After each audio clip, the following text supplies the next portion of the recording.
Assalamualaikum warahmatullahi wabarakatuh. Bapak Ibu Dewan Juri yang saya hormati serta pengurus KBGB semuanya. Sebelum memulai, izinkan saya untuk berpantun terlebih dahulu ya. Makan durian di bawah pohon duku. Perkenalkan, saya Ibu Rian dari SD Bojonggede 7. Di sini saya akan mendongeng dengan judul Lutung Kasarung. Selamat menyaksikan. Pada zaman dahulu kala, di tanah Pasundan daerah Jawa Barat, terdapat sebuah kerajaan. Kerajaan yang dipimpin oleh Prabu Tapak Agung yang sangat adil dan bijaksana. Raja tersebut memiliki dua putri cantik yang bernama Purbararang dan Purbasari. Namun, kedua putri cantik tersebut memiliki sifat yang sangat berbeda. Hingga mendekati akhir hayat, sang raja pun berpesan kepada Purbasari, "Nak, sudah saatnya ayah sekarang turun tahta. Kau yang berhak untuk menggantikan posisi ayah untuk memimpin kerajaan." Sontak permintaan ayahanda tersebut ditolak oleh Purbararang. "Ayahanda, aku ini putri sulungmu. Kenapa kau tidak memilihku untuk memimpin kerajaan? Malah kau suruh Purbasari memimpin kerajaan.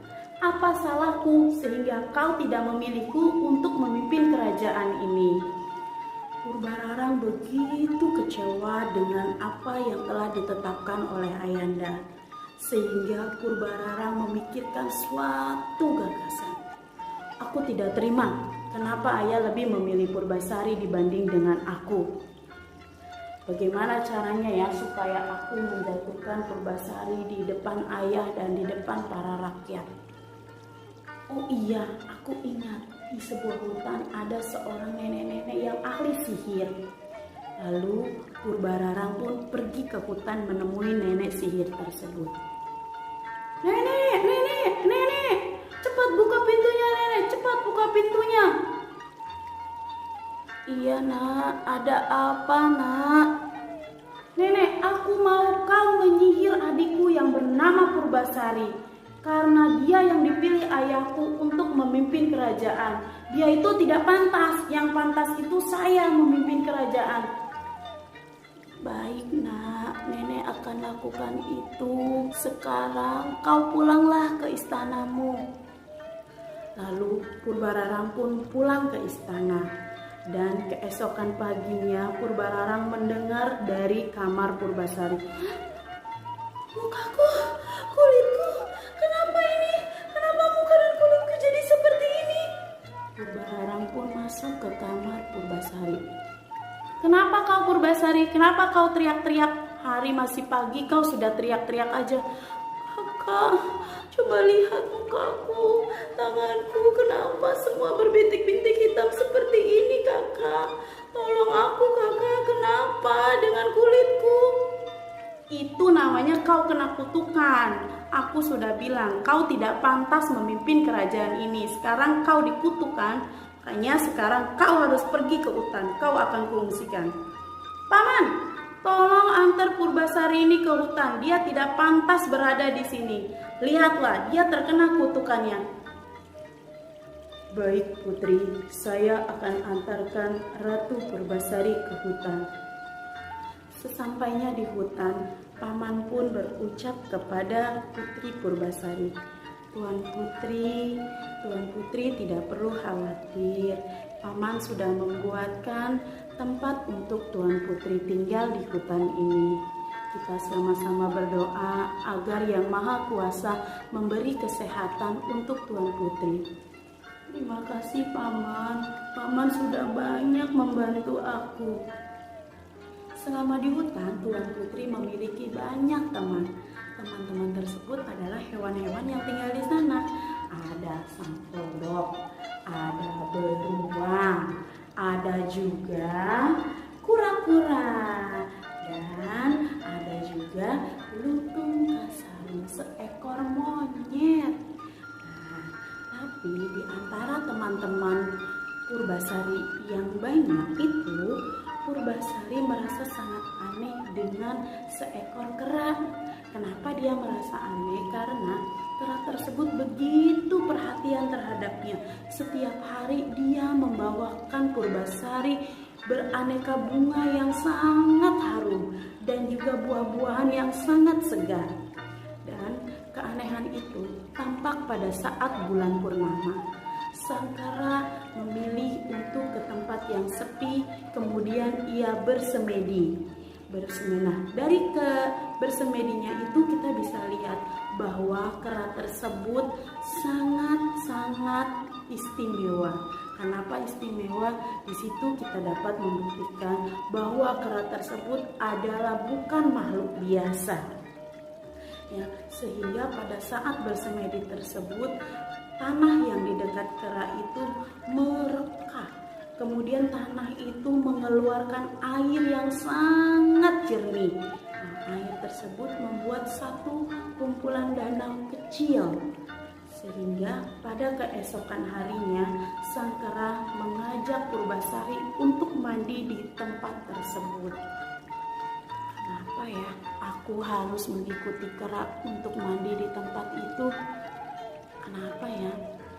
Tapi tidak apa-apalah, kera itu kan sangat baik dan perhatian sama aku.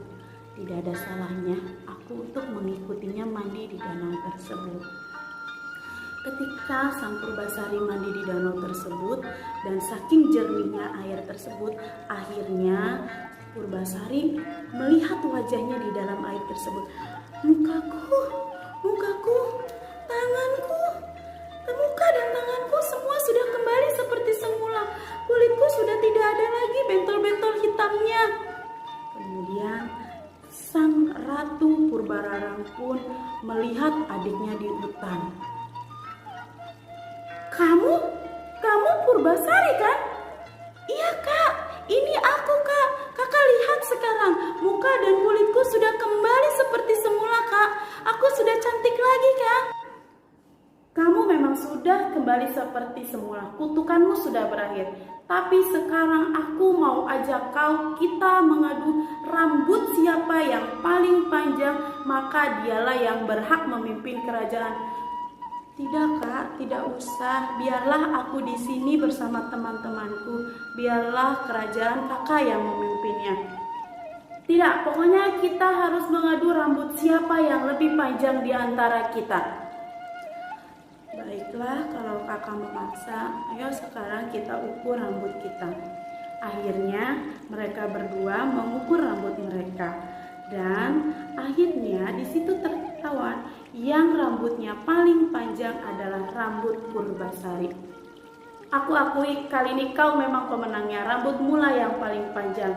Tapi sekarang kita adu pasangan siapa yang paling tampan dan berwibawa. Coba kau lihat ini, dia adalah pasanganku. Begitu berwibawa dan gagah bukan? Mana pasanganmu sekarang? Aku, ini kak, dia adalah pasanganku. Hah, itu pasanganmu seekor kera? Ya jelaslah di sini aku yang jadi pemenangnya. Lalu sang kera pun terdiam. Dia hanya bersemedi lalu meminta kepada Tuhan untuk ditunjukkan yang sebenarnya. Tanpa disadari, akhirnya sang kera tersebut berubah menjadi seorang pria yang sangat gagah, tampan dan berwibawa. Lalu yang lain pun bersorak, "Wah, ganteng sekali! Wow, bagus sekali, berwibawa sekali pemuda itu." Akhirnya sang Purbararang pun mengakui kesalahannya dan meminta maaf kepada Purbasari. "Purbasari, aku minta maaf ya karena aku telah melakukan ini semua kepadamu. Dan aku mohon kepadamu agar kau tidak menghukumku. Aku mohon ya Purbasari." Kakak tenang saja. Aku sudah memaafkan kakak dan aku pun tidak akan menghukum kakak. Sekarang kita kembali ke istana ya kak. Kita memimpin kerajaan kita ini bersama-sama.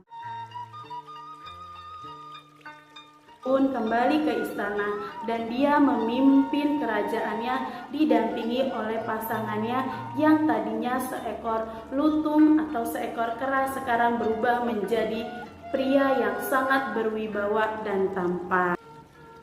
Bapak, Ibu, Dewan Juri, serta pengurus KBGB, itulah tadi dongeng tentang Lutung Kasarung, di mana pesan dari dongeng ini ialah yang pertama, janganlah kita memiliki sifat iri dan dengki, karena sifat iri dan dengki akan merugikan diri kita sendiri dan orang lain.